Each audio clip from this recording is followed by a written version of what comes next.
इन्हों सोच लो कलजा पाट जाएगा इसका काल का।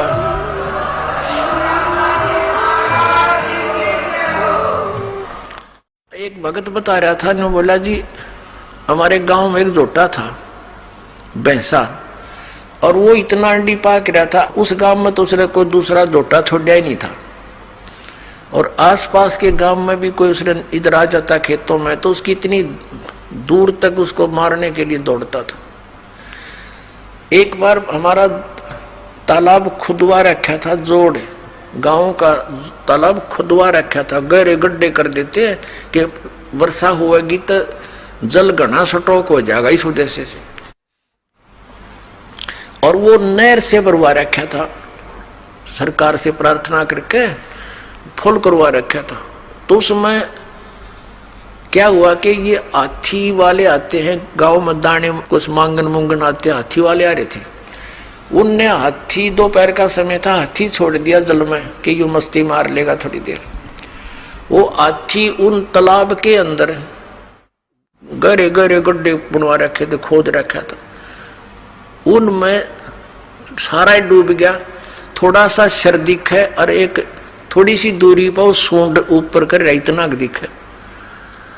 वो जोटा आ गया, वो भैंसा स्नान करने के लिए, पानी पीने के लिए। अब उसने देखा कि दूसरा भैंसा कैसे आ गया मेरी जोड़ेक्शन में, इसकी हिम्मत कैसे पड़ गई।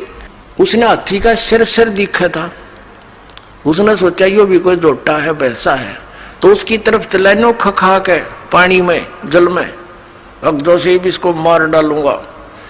अब हाथी ने देखा कि इसने आ लड़ दे निकट सी, वो हाथी खड़ा हो गया, वो सारा बाहर निकला, वो जोटे ने देखा, उसका कलजा पाट गया, इतना स्पीड तो भाग गया।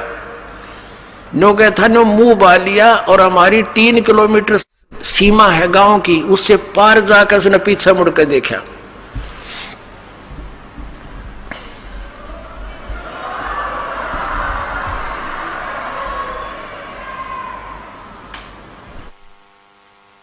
अब कहने का भाव यह है दास का कि उस समर्थ के सामने इस काल की ऐसी स्थिति जानो।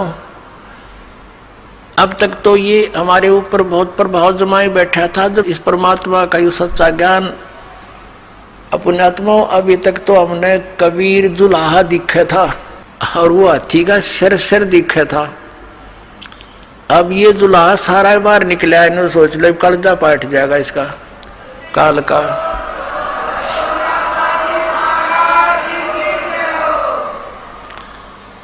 अब ये परमात्मा कति प्रत्यक्ष हो गया आपके सामने, ये अज्ञान रूपी जोटा ही भाग जाएगा यहां से। और ज्ञान सब ज्ञानड़ी, कबीर ज्ञान सो ज्ञाने, जैसे गोला तोब का भाई करता चल मैदान। ये तोब का गोला, ये तत्व ज्ञान मालिक का दिया जो दास सुना रहा।